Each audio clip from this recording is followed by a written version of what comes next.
Casa tomada. Julio Cortázar. Nos gustaba la casa porque, aparte de espaciosa y antigua, hoy que las casas antiguas sucumben a la más ventajosa liquidación de sus materiales, guardaba los recuerdos de nuestros bisabuelos, el abuelo paterno, nuestros padres y toda la infancia. Nos habituamos, Irene y yo, a persistir solos en ella. Lo que era una locura, pues en esa casa podían vivir 8 personas sin estorbarse. Hacíamos la limpieza por la mañana, levantándonos a las 7, y a eso de las 11 yo le dejaba a Irene las últimas habitaciones por repasar y me iba a la cocina. Almorzábamos a mediodía, siempre puntuales. Ya no quedaba nada por hacer fuera de unos pocos platos sucios. Nos resultaba grato almorzar pensando en la casa profunda y silenciosa y cómo nos bastábamos para mantenerla limpia. A veces llegamos a creer que era ella la que no nos dejó casarnos. Irene rechazó 2 pretendientes sin mayor motivo. A mí se me murió María Esther antes de que llegáramos a comprometernos. Entramos en los 40 años con la inexpresada idea de que el nuestro, simple y silencioso matrimonio de hermanos, era necesaria clausura de la genealogía asentada por los bisabuelos en nuestra casa. Nos moriríamos allí algún día. Vagos y esquivos primos se quedarían con la casa y la echarían al suelo para enriquecerse con el terreno y los ladrillos, o mejor, nosotros mismos la voltearíamos justicieramente antes de que fuese demasiado tarde. Irene era una chica nacida para no molestar a nadie. Aparte de su actividad matinal, se pasaba el resto del día tejiendo en el sofá de su dormitorio. No sé por qué tejía tanto. Yo creo que las mujeres tejen cuando han encontrado en esa labor el gran pretexto para no hacer nada.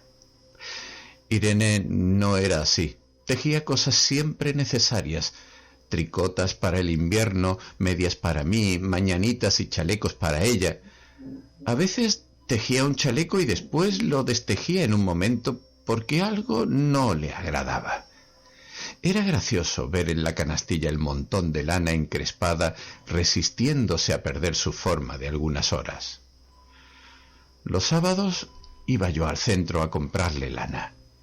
Irene tenía fe en mi gusto, se complacía con los colores y nunca tuve que devolver madejas. Yo aprovechaba esas salidas para dar una vuelta por las librerías y preguntar vanamente si había novedades en literatura francesa. Desde 1939 no llegaba nada valioso a la Argentina. Pero es de la casa que me interesa hablar, de la casa y de Irene, porque yo no tengo importancia. Me pregunto qué hubiera hecho Irene sin el tejido. Uno puede releer un libro, pero cuando un pullover está terminado no se puede repetir sin escándalo.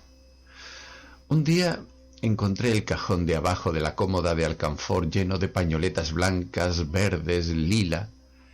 Estaban con naftalina, apiladas como en una mercería. No tuve valor de preguntarle a Irene qué pensaba hacer con ellas. No necesitábamos ganarnos la vida. Todos los meses llegaba la plata de los campos y el dinero aumentaba.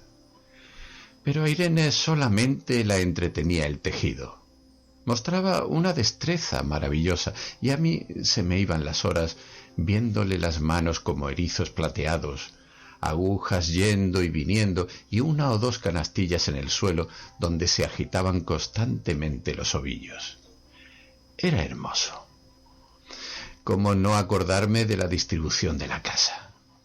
El comedor, una sala con gobelinos, la biblioteca y 3 dormitorios grandes quedaban en la parte más retirada, la que mira hacia Rodríguez Peña. Solamente un pasillo con su maciza puerta de roble aislaba esa parte del ala delantera donde había un baño, la cocina, nuestros dormitorios y el living central, al cual comunicaban los dormitorios y el pasillo. Se entraba a la casa por un zaguán con mayólica y la puerta cancel daba al living. de manera que uno entraba por el zaguán, abría la cancel y pasaba al living. Tenía a los lados las puertas de nuestros dormitorios y al frente el pasillo que conducía a la parte más retirada. Avanzando por el pasillo se franqueaba la puerta de roble y más allá empezaba el otro lado de la casa. O bien se podía girar a la izquierda justamente antes de la puerta y seguir por un pasillo más estrecho que llegaba a la cocina y al baño. Cuando la puerta estaba abierta advertía uno que la casa era muy grande, si no, daba la impresión de un departamento de los que se edifican ahora apenas para moverse. Irene y yo vivíamos siempre en esta parte de la casa. Casi nunca íbamos más allá de la puerta de roble, salvo para hacer la limpieza, pues es increíble cómo se junta tierra en los muebles. Buenos Aires será una ciudad limpia, pero eso lo debe a sus habitantes y no a otra cosa. Hay demasiada tierra en el aire. Apenas sopla una ráfaga, se palpa el polvo en los mármoles de las consolas y entre los rombos de las carpetas de macramé. Da trabajo sacarlo bien con plumero. Vuela y se suspende en el aire. Un momento después se deposita de nuevo en los muebles y los pianos. Lo recordaré siempre con claridad porque fue simple y sin circunstancias inútiles. Irene estaba tejiendo en su dormitorio. Eran las 8 de la noche y de repente se me ocurrió poner al fuego la pavita del mate. Fui por el pasillo hasta enfrentar la entornada puerta de roble y daba la vuelta al codo que llevaba a la cocina cuando escuché algo en el comedor o la biblioteca. El sonido venía impreciso y sordo, como un volcarse de silla sobre la alfombra o un ahogado susurro de conversación. También lo oí al mismo tiempo, o un segundo después, en el fondo del pasillo que traía desde aquellas piezas hasta la puerta. Me tiré contra la puerta antes de que fuera demasiado tarde. La cerré de golpe, apoyando el cuerpo. Felizmente la llave estaba puesta de nuestro lado y además corrí el gran cerrojo para más seguridad.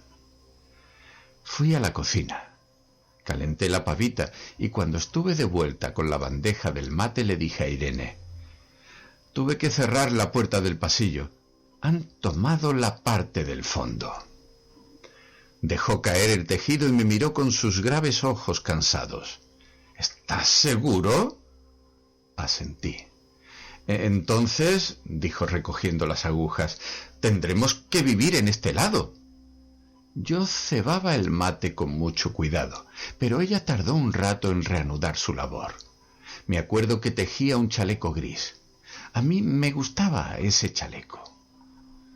Los primeros días nos pareció penoso porque ambos habíamos dejado en la parte tomada muchas cosas que queríamos. Mis libros de literatura francesa, por ejemplo, estaban todos en la biblioteca. Irene extrañaba unas carpetas, un par de pantuflas que tanto la abrigaban en invierno. Yo sentía mi pipa de enebro y creo que Irene pensó en una botella de esperidina de muchos años. Con frecuencia, pero esto solamente sucedió los primeros días, cerrábamos algún cajón de las cómodas y nos mirábamos con tristeza. No está aquí. Y era una cosa más de todo lo que habíamos perdido al otro lado de la casa. Pero también tuvimos ventajas. La limpieza se simplificó tanto que aun levantándose tardísimo a las 9:30, por ejemplo, no daban las 11 y ya estábamos de brazos cruzados. Irene se acostumbró a ir conmigo a la cocina y ayudarme a preparar el almuerzo. Lo pensamos bien y se decidió esto. Mientras yo preparaba el almuerzo, Irene cocinaría platos para comer fríos de noche. Nos alegramos porque siempre resulta molesto tener que abandonar los dormitorios al atardecer y ponerse a cocinar. Ahora nos bastaba con la mesa en el dormitorio de Irene y las fuentes de comida fiambre. Irene estaba contenta porque le quedaba más tiempo para tejer. Yo andaba un poco perdido a causa de los libros, pero por no afligir a mi hermana, me puse a revisar la colección de estampillas de papá y eso me sirvió para matar el tiempo. Nos divertíamos mucho, cada uno en sus cosas, casi siempre reunidos en el dormitorio de Irene, que era más cómodo. A veces Irene decía: «Fíjate este punto que se me ha ocurrido. ¿No da un dibujo de trébol?». Un rato después era yo el que le ponía ante los ojos un cuadrito de papel para que viese el mérito de algún sello de Eupen y Malmedy. Estábamos bien y poco a poco empezábamos a no pensar. Se puede vivir sin pensar. Cuando Irene soñaba en alta voz, yo me desvelaba enseguida. Nunca pude habituarme a esa voz de estatua o papagayo, voz que viene de los sueños y no de la garganta. Irene decía que mis sueños consistían en grandes sacudones que a veces hacían caer el cobertor. Nuestros dormitorios tenían el living de por medio, pero de noche se escuchaba cualquier cosa en la casa. Nos oíamos respirar, toser, presentíamos el ademán que conduce a la llave del velador, los mutuos y frecuentes insomnios. Aparte de eso, todo estaba callado en la casa. De día eran los rumores domésticos, el roce metálico de las agujas de tejer, un crujido al pasar las hojas del álbum filatélico. La puerta de roble, creo haberlo dicho, era maciza. En la cocina y el baño, que quedaban tocando la parte tomada, nos poníamos a hablar en voz más alta e Irene cantaba canciones de cuna. En una cocina hay demasiado ruido de loza y vidrios para que otros sonidos irrumpan en ella. Muy pocas veces permitíamos allí el silencio, pero cuando tornábamos a los dormitorios y al living, entonces la casa se ponía callada y a media luz. Hasta pisábamos más despacio para no molestarnos. Yo creo que era por eso que de noche, cuando Irene empezaba a soñar en alta voz, me desvelaba enseguida. Es casi repetir lo mismo, salvo las consecuencias. De noche siento sed y antes de acostarnos le dije a Irene que iba hasta la cocina a servirme un vaso de agua. Desde la puerta del dormitorio ella tejía, oí ruido en la cocina. Tal vez en la cocina o tal vez en el baño, porque el codo del pasillo apagaba el sonido. A Irene le llamó la atención mi brusca manera de detenerme y vino a mi lado sin decir palabra. Nos quedamos escuchando los ruidos, notando claramente que eran de este lado de la puerta de roble, en la cocina y el baño, o en el pasillo mismo, donde empezaba el codo casi al lado nuestro. No nos miramos siquiera.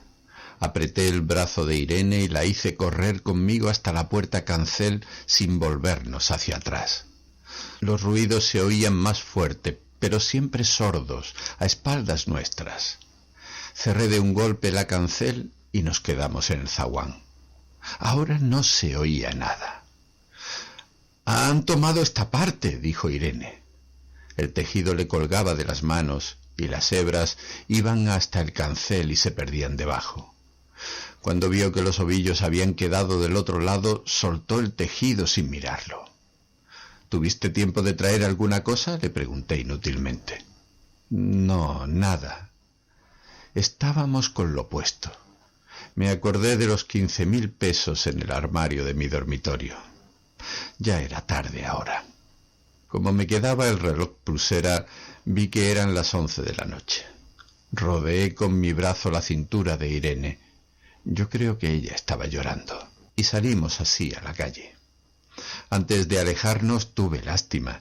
Cerré bien la puerta de entrada y tiré la llave a la alcantarilla. No fuese que a algún pobre diablo se le ocurriera robar y se metiera en la casa a esa hora y con la casa tomada.